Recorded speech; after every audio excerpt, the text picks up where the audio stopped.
Well, Richard, welcome to Graduate Space Radio. How you doing? Good morning, Chris. I'm doing great. How are you? I'm good. I love that good morning. You're on the other side of the world there, so it's the evening. I just had a wonderful sushi dinner. Second time having sushi this year with my wife, and it's our evening here. So I'm closing out my day with you, so I'm great. How's your morning, though? It's good. I mean, it's 8 a.m. here, and it's going to be 32 degrees Celsius. And I'm looking out my window, and the sun is up, and I've already been out for a morning coffee. So my day is just getting started. That's awesome. So are you an early riser? Definitely, yeah. I start work actually in my day job at 5:30. So that wake up time generally carries over into the weekend, and I'm usually up about 4:30. Definitely. Nice, getting a jump on the day. That's for sure. Yeah, exactly. And I think it's actually the best thing to do, especially when it's summertime. Right, right. Yeah, it's quiet. It's warm. It's not too cold. It's not raining. And I don't live too far from the beach, so it's quite pretty at that time. Yeah. Oh, that's awesome, man. Yeah, my dad took my wife and I kind of our honeymoon gift to Florida. We went last month, December, for 10 days, and we were a couple minutes, like a 5-minute walk from the beach, and it was just so tranquil to see the sunsets and the sunrises and just go walk the beach and just enjoy the beauty and the vastness of that. Yeah, and also, during COVID times, to have the freedom to be able to do that, without any restrictions is something that I like to take advantage of. For sure, man. Well, I just want to tell everybody, you and I go way back, 2016. I'm not sure how we found you. Well, I know where we found each other. I don't know who found who or what. But you have Live Life Now project on Instagram, and I remember seeing your posts somehow. It was probably because I follow Gratitude, and I probably just saw one of your. I mean, that's how I find people, right? So, yes, yeah, and I do actually remember. I think I remember your very first message was around how great you thought the project was, how aligned our projects were, and we should consider doing something together, via Instagram, which is what eventuated from that. Yeah, and I was even looking back on what we did, but I really love, you're getting real well. We'll okay. I'll let you talk more about the project, but I just want to tell people I found you organically through Instagram, and we are what we're doing very much aligns. You and I are very simpatico with what we're putting out into the world, I feel. And we, back in 2016, you put some messages out to your community, the people that are part of the Live Life Now project, and just got some really, one was, what are you thankful for, which is awesome. The other one is, I feel blessed because, and it was fantastic. And we, and then the great thing is, I put a book out this last year, and I thought of Richard, and I said, would he be interested in writing something for the book? And he wrote a beautiful essay for Dear Gratitude, the anthology. So all those things come back around. I go, well, now I gotta get to talk to Richard. I want him to read his essay. These are all falling in line with us sitting here today, and that's my experience with how I met Richard. So like you said, if you want to say anything more at this point, I guess I'd say, Richard, if you want to share, the Live Life Now project and just kind of share a little bit about yourself. Yeah, I mean, I'm from Perth, Australia, and the Live Life Now project started around about maybe about 15 years ago, actually. I was living in London, and, when you live in a very big international city, from the outside, it seems like, and it actually is, it's a very wonderful experience. It's an international experience. But at the same time, when you're living that life, it's incredibly stressful. Everyone I knew in my life at that time in London was, living the international experience, but they were stressed out because of work. Everyone felt like life was too expensive. So I felt like, I'm quite an inquisitive person anyway. And for a few years before that, I had a survey website with some friends of mine, and we would ask Australian people at the time about Australian issues. And this was when surveys weren't what they are now. Everyone does a survey now, but and we generated quite a lot of media interest in our Australia-based surveys at the time. So when I was in London, I thought, well, I've got this survey website, that's just sitting dormant because I'm living in London now and I haven't used it. So I decided to survey people over the age of 50 because I thought, I wanted sort of like real self-help advice. I didn't want to just pick up another self-help book that was written by a psychologist or written by a life coach. I wanted to hear from real people who had real experience. So I asked people over 50, thinking that they'd lived, pretty decent life by that point, what was important in life. And that was really interesting, very, very interesting. And then I just left it for a while, came back to Australia, moved back home, and I decided to expand on that project, thinking, because there's been a lot of cancer in my family, and I thought, people that go through the cancer experience, I think that a lot of what's important in life really clicks once you are faced with a possible death, or you have to really look at your life in a different way. And I decided to amend the original questions and tailor them to cancer patients. So some of the questions are like, what has your illness taught you about life? What advice would you give to somebody who feels like giving up on life? What advice would you give to people who complain about the daily grind? So there's about 12 questions that I developed, and I took it to a cancer support group here in Perth, who, they're an organisation that works closely with cancer patients and provides services. And I asked them, would they be willing to promote this survey to their members, which they did. And that generated about 250 responses, I guess. Pretty good, Yeah. It was great. And that was over about a 2-week period. And then I released the results to the media. The media covered it here. And then that was like end of story. That was about 2009. And I thought, okay, great. This is wonderful. Had this report that was about 200 pages with all the quotes and all the responses. And I just left it. I just sat on it for a number of years. And I would always refer back to it. If I was having a bad day or, digging through my materials, and I'd find it again. And every time I would pick it up, I would think, God, there's so many good quotes here. There's such good research here. No one has done a research project like this before. And I guess that was when I came across Instagram, I suppose. And I just felt like these quotes would fit perfectly on Instagram. So I started to draw quotes out of the research and produce posts. And that really took off in a global way. The initial research was from Perth, Australia only, but this opened it up to an international audience. And now I've got about 16,000 followers. I've done about 1,100 posts, and it just continues. I've produced a book, published that, and it's just a project that just continues to inspire me and inspire everyone that contributes. So it's been a fantastic journey. It's been wonderful. I love that, man. Thanks for explaining. Sharing that full story with me. And I love how you're like, I've got this survey thing, and like, what can I, you're like, I want to do something more with it. And you had this. I love your questions.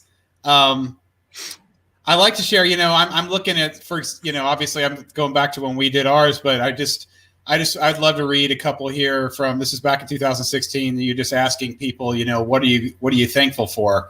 So. This person says, when asked what I'm thankful for, what came to my mind was simply being able to answer this question. Yes, I'm that's thankful right. for the awareness I am able to spread on a daily basis. It says it's a Gabby girl fighting stage 3 ovarian cancer. I'm thankful for my strong mind and my positive attitude. These things have kept me my strength while I was in the hospital, and these things push me forward every day. I'm thankful for my support team, a positive attitude in my mind, a second chance to make the best of my time here on earth. Just such great stuff, man. Exactly. And, when you read quotes like that, I don't have cancer, but I read a quote from a cancer patient exactly like that sort of quote. And many quotes are like that. It really puts your life in perspective. It makes you think, the work problems that I was complaining about yesterday, And then you read that and you think, well, actually, compared to that issue, my problems don't matter at all. And that's really what's amazing about the project, is that it started really for people who were healthy and living a normal life, but were just complaining about their minor daily small things that they were sweating. And reading a quote, and under the quote it says, cancer patient, it adds so much power and it can really impact your own life. And that was how it started, but it's gone on another journey. So that, there's ordinary people who are healthy that it helps, but at the same time, it's opened up this audience of cancer patients who, because I don't think there's any other cancer-related organization that addresses these sorts of issues for cancer patients. I think when like, I know this through my father with his cancer, you would go to a local cancer organization within your city or community, and they'd give you the brochure, what you should eat, what you should do, meditate, breathe. I felt that it was all very stock standard information. Whereas my project, and I get this feedback from cancer patients all the time, is, wow, I've been looking for something like this to connect with other cancer patients on this level, just to talk about how we're feeling about our daily lives. And also it gives cancer patients a voice, because they read the questions and they respond to the questions. And at the end of the survey, a lot of them say to me, gosh, you really made me think hard about my life. And even though cancer gives them a deep perspective on their life, these questions have made them really stop and think about deeper issues in their life and the people in their life and how they're living their life and how they could have lived their life. So I feel like it's become a globally impactful project, because it's not just Australians that contribute. It's now people in Norway and people in South Africa and, the USA. I have a lot of followers, the Philippines. I don't think there's any country that hasn't, people from any country that hasn't participated. There's representation from all over the world. And it just shows how, I would think that somebody that lives in Norway might think a little bit different than me because we're so far apart, but it's like a unified project. You realize how similar we all are and how we all do suffer from the same daily anxieties and stresses and worries. And, it does resonate with each other. That's beautiful, man. Yeah. The amazing thing you're doing there is you're allowing people, you're giving a true perspective. You're giving, so example, like you're saying, like, I lost my mom to cancer, and that was my way. Her loss was my touch, I guess, brushing up against that, right? That was my touch from that. But then you have these people sharing these things, and it's to me, like, gratitude, to be grateful in life. It's a major key is to have perspective, to understand. Perspective allows you to appreciate what you have. That's right. And, that's actually a very common theme in the research is, like, one of the questions that I do ask is to fill in the blank. The best thing I have learned from having cancer has been, and then fill in the blank. And, it's quite common. A lot of cancer patients will say to me that it's made me realize how lucky I am in my life, or how much I do have in my life that I didn't realize before, and what's important in my life, and how grateful I am in my life for these things. So it is a massive component, I guess, of the research and the feedback that's been received. So yeah, and I think that's where we align. I was reading in your book the death and depression chapter essay, and I thought, God, that is so aligned to what I do in a way. It's it's stopping and thinking about what could have been and what I could have done, and being lucky for the opportunities that I did have. But there's some changes that needed to be made there. Thanks. Yeah, I that's with what I do, I feel like my story, like within the book, it's like obviously I have my own gratitude story, just like, people have their own trials and tribulations. But the amazing thing is the more people that you share, like within the book, I'm sharing, there's 50 different people sharing gratitude. So you're going to resonate with one of them, because it's not just my story, it's everyone's story, and it's the same thing with what you're sharing. It becomes universal, and it's going to hit so many marks, because it's not just Richard sharing, oh, this is what I learned from reading these things. You're actually sharing what these people's words, from their struggle, and that's like I said, with mine, with gratitude, it's like when you share, I'm sharing people's perspective of gratitude. What have they gone through? What has happened? I can share, my perspective, from losing my mom to cancer. It allowed me I had a choice. I could either focus on the bad, or I could go, well, what was the good, and what, in that sense, obviously the bad is I lost my mom to cancer, and I could just focus on that. That could be my entire focus, but it wasn't. I started going, well, it made me realize, I had a loving mother who cared about me so much for 35 years. And that is not something most people get. Some people never meet their mothers. Some people have mothers that don't want them. Some people don't live to be 35, right? You want to break it down to there's a lot of amazing things that just benefits, that come out of that you can realize I had real, that was gold. I was sitting around with gold, and that's a perspective thing from losing somebody to cancer. That's what cancer taught me. It's like we have the now. My mom taught me that too, even in her last, weeks, just wanting to be present and being there with her, because that was the most important thing. Yeah, and I think that for you to get to that point, like many cancer patients, is you must go through a fairly dark period to come out the other side and come to these realizations. And I think that's what's important about your book and my book, is that, like you just said, when you have multiple opinions and essays and quotes from different people, I disagree in that you say there's only one that you could relate to. I think there's multiple that you could relate to. Right. Because like I said earlier, when I would read a self-help book or a book from a life coach, just looking for a new direction or just something to pick me up, it's always one tone. It's just the author's opinion, and based on their experience, or even if it's their client's experience, it's one voice. It's written by one person.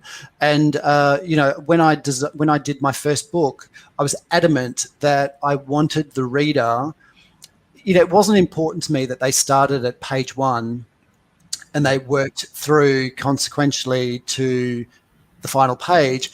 I wanted my readers to be able to just pick up that book, flick to any page, because they're quotes, based on questions. And there's like 15 quotes on 2 pages, let's say, when you open the book. And I wanted them to be able to just flick that open, read a few quotes, and their mood would change. I didn't want them to have to go, okay, where's the bit that, this chapter, what's that question, and where's that quote?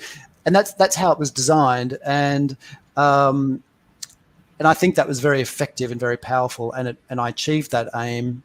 And that's the same with the Instagram page. I try to make sure that, number one, it's visually appealing. And some quotes are very, very long, but they're very impactful. Some quotes are very cancer specific, but most of them are about motivational, inspirational from real people. So that's very important to me. And I want it to be very palatable. I don't think that people have, there's so many demands on our time, right? So if, I'm looking at producing another book, but my dilemma is, how much content do I put? Because I think that, we live in a social media world where people are scrolling constantly. Right. I don't know, but it's where do people find the time now to read a novel, to sit down and actually commit to a novel? I think that audience is diminishing in some way. So I think it needs to be instantly relatable, easy to read, like yours are essays that are maybe expand from 1 page to maybe 6 or 7 pages. you can read one of those, put it down, get back to it. But a novel, I think, is a long-term commitment, and not many people do that anymore. But some do. But we live in a Instagram, TikTok-y, Facebook-y world where you look at something, you like it, you move on to the next.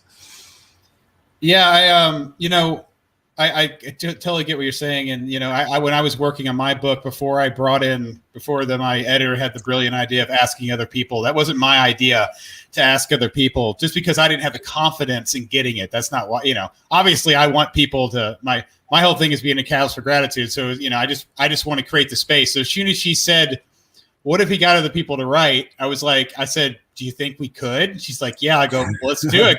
Because with me, like, honestly, with the book is like, just the fact the book exists, because it does exactly what I want to do. It's completely successful. It allowed me to, getting the book out there, getting people just to write, just like, the project coming together, getting that magic to happen, getting people to sit down like yourself and pen something to paper and think about these things. That's all so the fact the book exists, it's completely successful in what I want to do. Yeah. And it looks amazing. I mean, I've got your book right here next to me. But I wanted to say to you, didn't you find that, I don't know, like I had been thinking about, I knew I had enough material for a book, but I'd never published a book before, put a book together before. And, it was something I'd been thinking about for maybe a year before I did it. And like you just said, once you start asking people to contribute, and then once I spoke to my friends who were graphic designers if they would design it, because I had other people committed, then I had no choice. I had to produce this book because I was going to let down the designers. I was going to let down the people that were contributing quotes. And I don't want to sound morbid, but, these are cancer patients who were contributing quotes, and, many of them had terminal cancer. So I also felt, a real deadline to get this book published in time, because I wanted them to be able to see it. Right. God forbid before they had maybe passed away, and some of them have. So I had that kind of looming over me as well. I wanted to deliver to them, to make them feel great, that they could see that they were published in something and that their opinion was valuable to people. When I publish on Instagram now, many of the people because I often tag the contributors, and, so many of them say to me, thank you so much for publishing my quote. It means so much to me. And it's, it's a nice feeling to be able to give back to people that are going through so much dark episodes and such a dark experience and such a worrying time for them and their families and their carers, and life changing, their entire life is turned upside down. To just have, an audience of people around the world that can read what their opinion is on something and respond to it and comment and go, yeah, I feel like that as well. And that means a lot to me. For example, I've had a couple of children who have followed the page, like with brain cancer or leukemia. And I do remember an example of maybe about 5 years ago, the sister of a young boy with brain cancer, he contributed a quote through his sister. She said, I'm visiting my brother in hospital, and he follows your page, and he just wanted to respond to this question. And he gave a quote, and I posted it immediately. And then about a year later, his sister messaged me to say that he had passed away. And she just wanted to thank me, because she said that, at the time he was very unhappy in hospital, and seeing his quote published and the response and the support from people just was the first day in a very, very long time that suddenly his spirits were lifted, and he felt some hope, and he felt some community, and he just felt like it took, even though it was about his cancer experience, it just took him away from that for a day, just that feeling of positivity. And, he was so grateful for that. And, for his sister to come back to me a year later and say how much that meant to him and to her as well, that means a lot to me. And I recently had, the daughter of a lady who was a regular contributor. She was published in my book, and, she had passed away, and I hadn't been in touch with her for maybe about 3 years. And her daughter emailed me saying, I was going through my mum's emails while we're cleaning out all her stuff after she passed away, and I saw your email to her about the book, and just wanted to say we've actually printed that page from your book, and we framed it with her quote. It's in the house, and it means a lot. It's a really lovely feeling. When you do things like this, as you know, it's not about money or attention. It's really about just making a contribution to the world and giving people a platform to help themselves and help one another and just provide something of value, I guess. Yeah, man, I loved you sharing those stories. You just, it's, and I'm hearing it and I'm loving it, but I can only imagine what it feels to you, right? But I understand that, because when I initiate somebody share they're grateful for, and I get to share, like, for instance, I'm getting to share your project right now because we're talking, so I'm getting to put that out there too. But it's just giving people, these people. My friend Peter, I do a podcast with in Hong Kong. One of his it's not his quote, but he's like, if it's not written down or not projected, like, who's going to remember it? And it's an amazing thing when you put something, like you're talking about these people, they have this quote, and you've made it public. You've used your platform and like your book to let these people's voices sit on a shelf, opposed to just lay dormant. And it's a powerful thing, and it's amazing that, when you do get to hear, obviously you just do it because it's good, it works, but then you get to hear these stories come back when the people do share what it's done. And it's so powerful. And I know it's got to just continue to drive you to just, I can only imagine how it feels doing what you're doing, Yeah, I mean, and it started because I felt like, not that I was lost or anything, but I just felt like, why am I worrying over so many trivial, stupid things all the time, minor things? I'm actually feeling like I'm going to get sick by worrying about these stupid things, these silly things. And that's how it started, really, just to help myself. And, I'm not saying that I'm totally cured of worrying about stupid things. I still have bad days. And the project, purely for selfish reasons, it fuels me.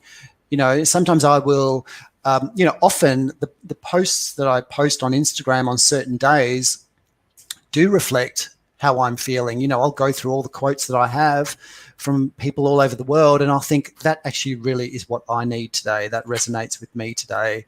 That is what I need to get out of this bad mood that I'm in, because my drive home from work was too much traffic or whatever, something really ridiculous.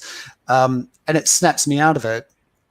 And then I post it, and there are so many benefits to doing this sort of thing, and I know that the community really appreciates it, and people are still constantly sending me. I have a survey that's linked to my Instagram account in the bio, and that's where cancer patients will go to complete the survey, which takes about 5 or 6 minutes to complete, and that's where I draw those quotes from. So that's how it worked. And, one other thing that I did want to say is that, like, for example, you guys have just had the Super Bowl in the States, and, everyone, and Australia is the same as well. People treat sports people, and many of them are, like they are the true heroes of life. Like God, God's among us. Yeah. They have no question. They have athletic skills, but I think that the true heroes of life are people that are faced with the insurmountable, a cancer diagnosis where their life that is moving along swimmingly and fine is suddenly upended and changed overnight by a diagnosis, and they have to find the skills and the tools to not only fight their fight, but not give up on themselves. And many of them say that, not many, but, a good handful of my responders say that cancer was actually the best thing that happened to them, because it made them look at their life and how they were living their life and what that was doing to them. And the cancer forced them to address how they were living their life, and now they're living an amazing life. I mean, they're lucky enough to have come through the other side. Not everyone does. But, I think that they are the true heroes of life, people that just fight and fight and fight to live and not give up on themselves or their family or their loved ones and their friends. Because it would be, it's very easy to give up on yourself in that situation, and they don't. So, when I see, sports heroes being, splashed all over the newspapers and winning awards, and I think, well, a lot of people are doing a lot harder things in the real world, and they're not. This is my way of kind of celebrating them in a way, and their journey and their struggle and what they go through, because it's truly inspiring to all of us. Yeah, and like you said, it works on so many different levels. If it's somebody who's going through that struggle, like you're saying, they could get on the page and spend a couple minutes and possibly find can't speak for everybody, but possibly find center in that moment. That's and then a person that hasn't had cancer can also find center. It's like, that's the amazing thing, is it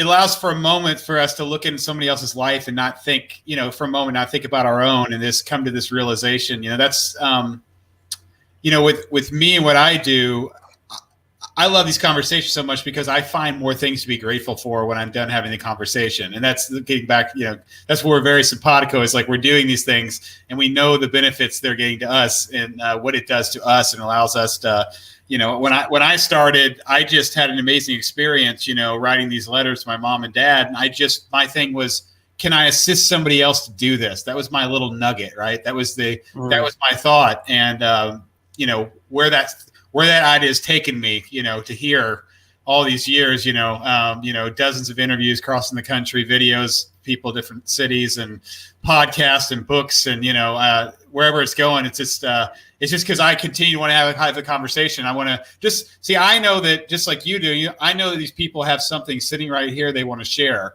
and you're asking them really great questions about their struggle. And I'm just asking them, who in somebody in your life you're grateful for, allowing them just to shine in that moment, to bring that happiness out, and bring that truth. And that's to be the mirror reflection, to be the person that gets to get that back, it's completely changed my life. Yeah. And also, that, like you said, that original nugget that started off your project, that's what keeps you connected to your project after all these years. My project on Instagram has been running now for nearly 6 years. And, the original, even though it's evolved and I've done the book and it's expanded and all of those sorts of things, it's that original concept from the very beginning is what keeps me connected to the project. And that's the driver. I don't feel like the objective or the goal has really changed all that much, apart from the fact that it has just expanded, and it kind of underlines the fact that nugget is what's needed in the world.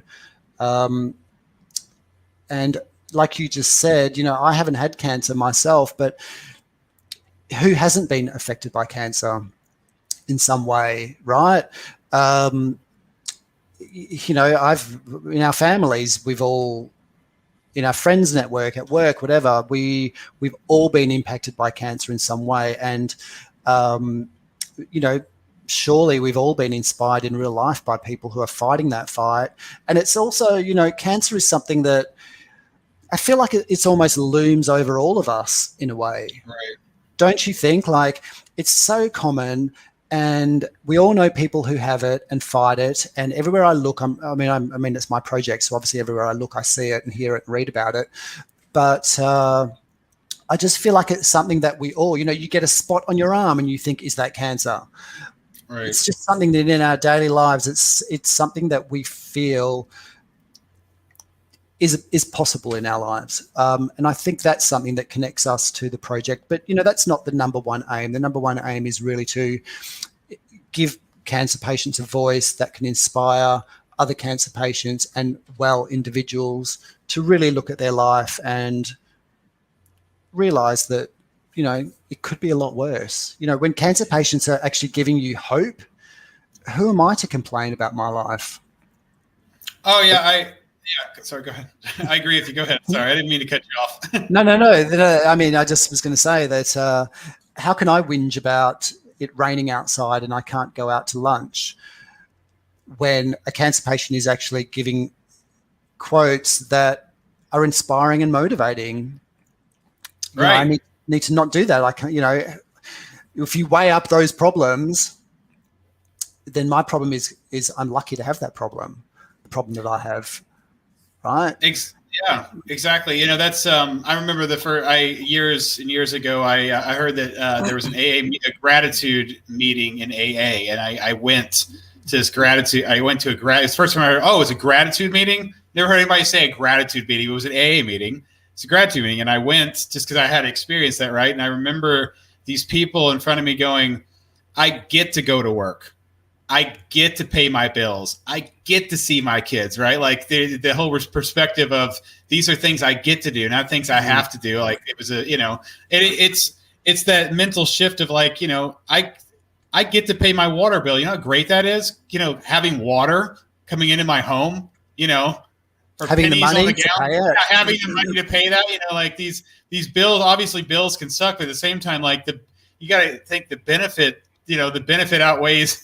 You keep thinking about the money and not the benefit. It's like when we're looking around, we're not like, I have an old car. It's like 10 years old, but literally it's been cold lately. And my wife and I were like, thank you, car. We're so glad that you work, I don't need the best thing down the street. You know what I mean? I'm really grateful for what I have. And I think that's that perspective thing, right? It's like, if you can, I've been working a lot on myself recently going, how can I be in a state of gratitude to appreciate the everyday things? And that's right. And this is where like almost tying him to you, it's like you and I, for the most part, probably we've been healthy all of our lives, or you've been born. If you've been born with a roof over your head and food in the fridge, you have no idea how good you have it really. I mean, obviously you can go out and see it, but to, how do we like appreciate the everyday things, that we don't want to take them for granted because they're the gold, for example, my wife, her and I, we dated for over 4 years. She's from Colombia, the country of Colombia. I remember I've been recently writing down just, Rodzio, remember, because there were years worth of days where I would be going to sleep, talking to her on the phone like this, right? And saying good night, I love you, right? For years worth of days, right? But now she's here every day, right? She's literally here.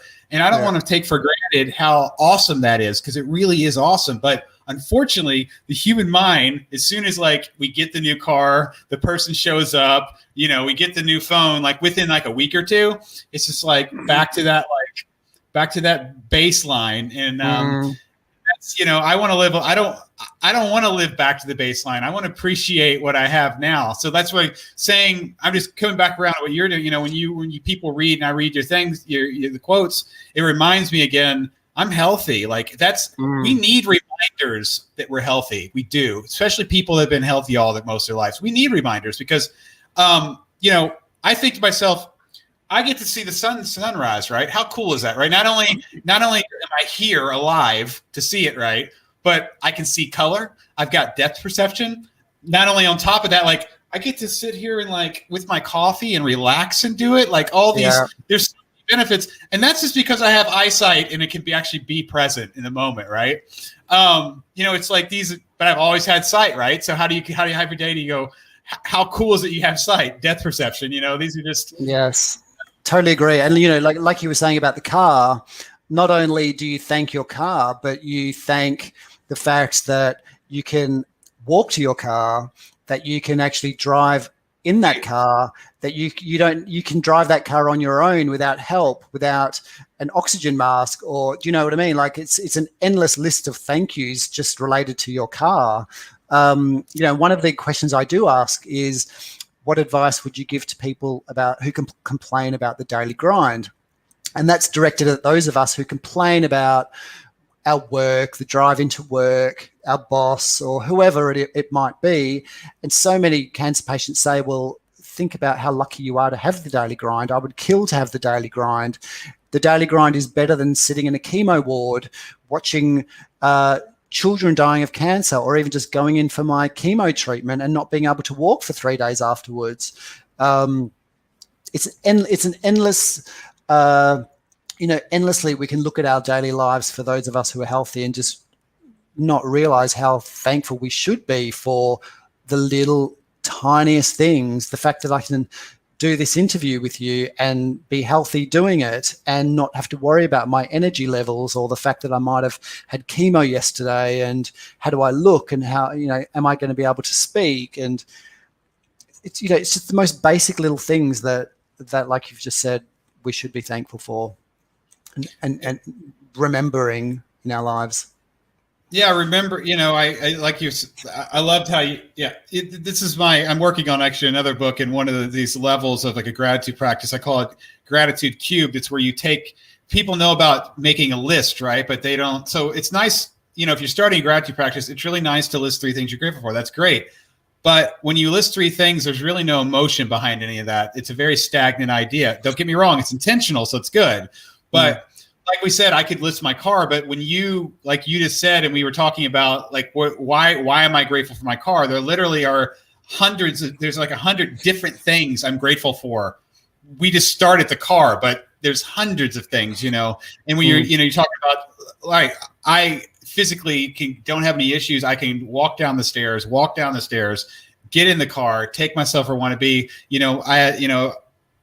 thinking about getting up in the morning.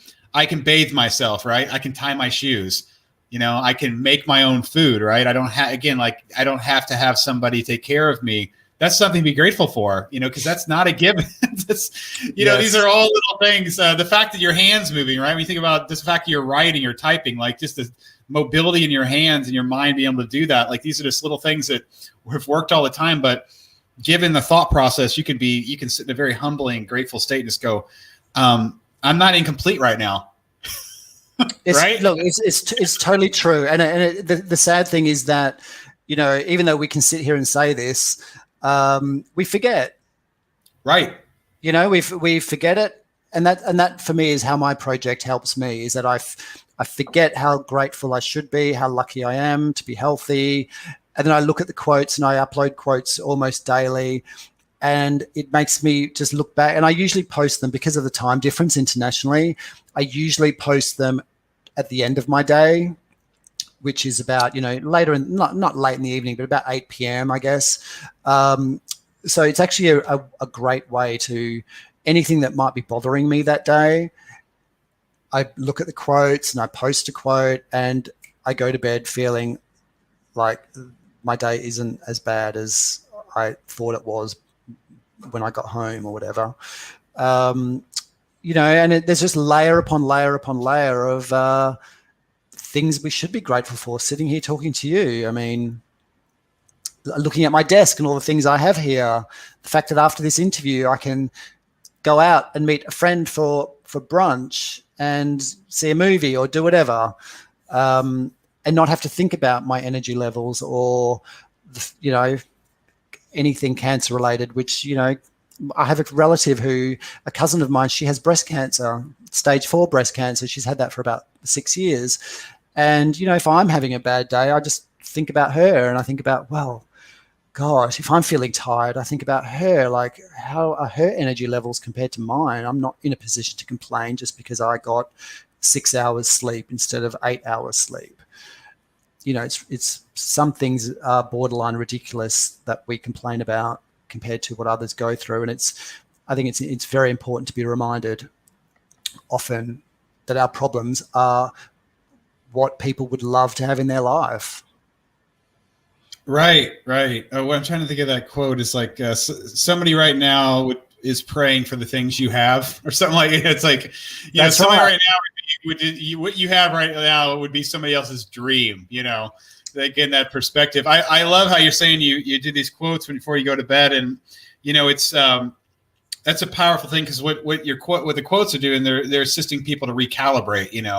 Let's recalibrate, get back down to this good recalibration level. And that's just with same thing gratitude does in the morning. It's like, if you can think about what you're grateful for, if you can pinpoint these things, you've recalibrated yourself back to appreciation, about being present. It brings you present, into the moment. That's what it's doing. It's allowing you to think for a moment about the being of just being, right? Like, where are we at as humans? Like, what's going on inside? And it assists to shrink things that aren't real problems.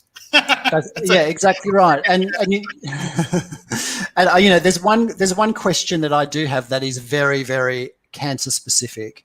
But even though it's cancer specific, I can still relate to the responses. So the question is, the worst thing about cancer has been ... So you fill in the blank. And as someone who doesn't have cancer, I read those responses and I think, gosh, how lucky I am in my life to not have to deal with that. Or, my relative that has cancer, they must be dealing with that as well. So it means I'm so much more compassionate to their experience. And it kind of throws me into that experience and makes me wonder, God, that's what they're really going through. Because who around us doesn't know someone that has cancer? So normally I would just think that the worst thing about cancer is the chemo, but, and other things, but reading these quotes, you don't realize that the impact it has on your family and friends. So many of them say, I lost a lot of my friends and family when I got cancer because they didn't know how to deal with it. So the effect for someone like me is to feel more grateful for the family and friends that I have in my life and nurture those relationships so that if something does happen to me, there's a good foundation there with those friendships. Not that people that say that didn't have that foundation, but it makes me think about the people in my life with cancer. Have they lost a lot of family and friends? And that makes me feel that my relationship to them obviously means so much more because of what they may have lost. So that kind of question is very useful for people like us who don't have cancer, even though it seems like we can't relate to the cancer experience that closely. But it does tell us about what's going on in their life, and it does impact us in multiple ways. Yeah, that's powerful, man. I love that question. And man, yeah. Just this perspective, recalibration, and then the great thing is you're having a sense of empathy coming from both levels there, because you're feeling like, wow, I'm really grateful I don't have, this is something that in my life. At the same time, the beautiful thing about that is it allows you to have real empathy. It's not some fake thing. You're feeling it, and it's a positive thing to feel that, because you can reflect it back to empathy towards the person and appreciation for them sharing. And I love that. Yeah, that's it's powerful, man. There's so many people that they want to speak up. They just don't feel like they have a voice. And that's what's so great about your surveys. And the more it grows, the more people hear about it, the more read. And then, with your page, people commenting and sharing, just adding their voice, when I'm not the only one out there, it feels like that. Or, now they've recalibrated me today. These things, your page is a completely glowing, it's a beautiful beacon in the middle of all the madness. And that's one of the aims as well, is just to remind people that whatever you're going through, it could be worse. And here is someone who is going through a lot worse than what you are probably going through, who can help you. And that not only is that advice beautiful and amazing, but giving the cancer patient the opportunity to share that and the impact on their life at having a voice with a community of 16,000 people that are actually responding to what they say. I just feel like in my own small way, I'm giving that cancer patient a chance to connect with a global audience and share their views and share their experience and almost validate their experience in a way, because, I imagine that in their own life, like I just said, they've lost some family and friends because of having cancer, and people don't know how to deal with it. And here they are having a voice globally, even if it's just for that one day, but it stays on the page forever, So to me, that's a very important aspect of the project, is providing that platform for people that wouldn't have that opportunity to share their opinion or their perspective on such an international scale. It's beautiful, man. I love it. And I know our time's we're almost getting up on our hour. So I would love if you, you're the first, you actually, the great thing about the book, Dear Gratitude, is the first essay that's not my writing is Richard. So right. I was going to say, so I would love if you would be willing to read the essay for us here. And then later on, what I'm going to do is I'm actually going to, I'm going to start releasing a podcast that is just the book. So the cool thing is because we had our conversation here, people will be able to hear you read from the book, which shares the book, but it also shares our, it'll share this interview too. For sure. Just let me know, Chris. I mean, it's always a pleasure to be working with you and communicating with you, because I feel like in the past we've been doing this now for 5 years on and off, and something good has always come out of it. You know, it's always been worthwhile for ourselves and for the audience. So definitely, I would love to do that. Well, okay. Do you mind doing it right now? Oh, you want me to read my full essay now? Yeah, would that be okay? Yeah, I mean, you've caught me off guard. Let me just find it. Oh, I thought when I wrote you, I thought I asked about it, so I didn't. Oh, you know, you may have. What page am I on? Oh, let me. I could find it for you. Hold on. Let's see here. I've got an index in the back, so I can find you. Let's see here. You're. Great. You're at page 20. 20 pages in. All right. Okay, doke. Yeah, let's get you. Put you on the spot. Yeah, just go ahead, man. All right. Words of wisdom. I need to put my glasses on, Chris. 1 second. Okay, that's fine. So Richard's about to read his essay that's in Dear Gratitude and Anthology. All right, cool. There's a wealth of wisdom about life that cancer patients and survivors can teach us about gratitude and the important, simple things in life that we take for granted on a daily basis. We get so caught up in daily trivial matters without realizing that things could be so much worse. We fail to notice simply being alive and recognizing how lucky us well individuals are can be a gift in itself. I started interviewing cancer patients about the important things in life in 2009, following a period living in London, surrounded by people who were stressed, busy, exhausted, and seemingly running around in circles, trying to make as much money as possible, yet not particularly happy or satisfied with life. I was one of these people. I had always conducted my own survey research around various topics, but I was really looking for something deeper, more compelling and life-affirming. I wanted to be reminded of what was really important in life, aside from what I was frantically chasing to make me happy. I'd read self-help books for comfort and guidance, but was searching for advice from actual real people rather than the opinion of a psychologist who, for example, had written text from years of research. I decided to ask advice from people who had faced death, yet had the opportunity to review their life and consider how they may have lived differently, believing there was some wisdom to be gained from having these life-changing circumstances. This led me to survey cancer patients on a number of topics as a way of helping well individuals like myself to realize that our daily struggles were minor and trivial compared to a potentially life-threatening illness. My theory was that a cancer diagnosis must really put the important things in life into focus and provide an insight into life, and that those of us stressed about our comparatively minor daily dramas had forgotten how lucky we were to be healthy and alive. The survey questions were initially completed locally in Perth, Australia, via a cancer support organisation, and have grown internationally since I started a page on Instagram in April 2015 with quotes from patients around the world. Gratitude about life comes through strongly in many of these quotes. The quick, easily read quotes resonated deeply with people on many levels throughout the world. Patients and healthy individuals responded to these insights, commenting on the difference they'd made to their lives, proving that the human experience and human struggles are universal. Each quote reflects the patient's personal story, and there's so much that those of us living normal, healthy lives can learn about how lucky we are to have the struggles we have. Simply waking up each day and being grateful for the healthy life we have is a gift. Recognizing this fact also makes a positive impact on our life.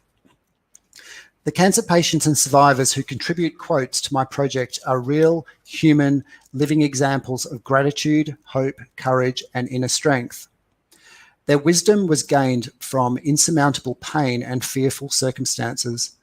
Yet through all of this, They teach us enormous lessons about how grateful we should be to face another day and be thankful for our simple blessings. They provide an appreciation of the real treasures of life and the importance of love, family, friends, self-belief, gratitude, resilience, and never giving up. They so clearly remind us well individuals of what really is important in life. They are an invaluable source of hope and courage. There's no doubt that a cancer diagnosis can be truly devastating, and every single one of us has been affected by cancer in some way. Cancer patients who have contributed to this project have helped people who suffer from mental illness, depression, loneliness, and relationship breakdowns, or people simply having a bad day and needing some comfort and guidance. Looking at life through the eyes of someone who has faced death is one of the clearest ways to realize how grateful we are to have another day, whether that is to experience the daily grind, sit in traffic, or even have the luxury of complaining about the minor and ultimately utterly meaningless things to which we devote so much time and energy.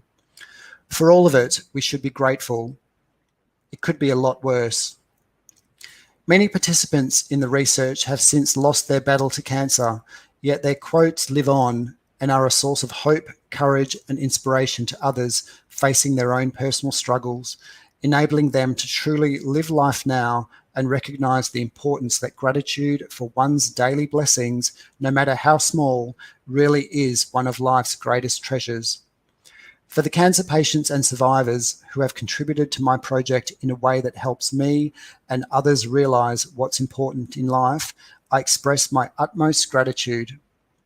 To well individuals who are able to reflect on this advice, look at their own lives, and make positive changes to their lives and the lives of those around them, I am grateful.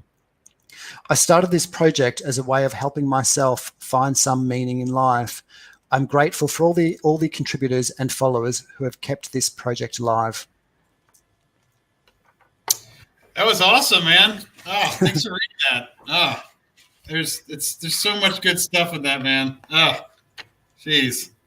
I obviously I've read it several times, but hearing you read it, I love just, healthy lives can learn about how lucky we are to have the struggles we have. Man, there's so much good stuff. Geez. There's so much good stuff in what you wrote there, man. So Thank you. I really appreciate that, Chris. Thank you very much. Oh, you're welcome, man. It's been great finally getting to meet you and talk with you, and I truly love what you're doing, and I hope we can collaborate on something else here in the future. Always thinking of ways. I would love to work on something. I don't know, do something with you, or if I can assist you in what you're doing. Obviously, I would.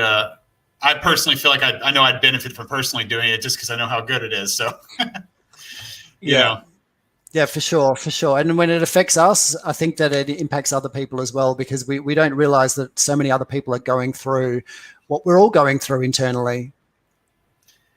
Yeah, that's my my next book that's coming out is actually called Dear 2020, and it's allowing people to share their perspective of this last year. So it's a book about perspective. So I'm hoping it resonates with people in a very similar way, where you get to read about other people's experiences and see what other people's feelings and what happened in their life to give perspective to our own lives. So and that's a global experience. Oh yeah, totally. Yeah, everyone has a different experience, and I just. Like I said, me just reading them, it's changed me, and I know that it's going to be able to put the voice out there that allows that perspective to be seen and heard. Just like your awesome essay that you put in this book. Thank you, Chris. It's very kind of you. I appreciate it. Thank you very much. You're welcome. And so, Richard, as far as people, the best place obviously for people to find you is the Live Life Now project at Instagram. I'll definitely have that in the show notes, and then.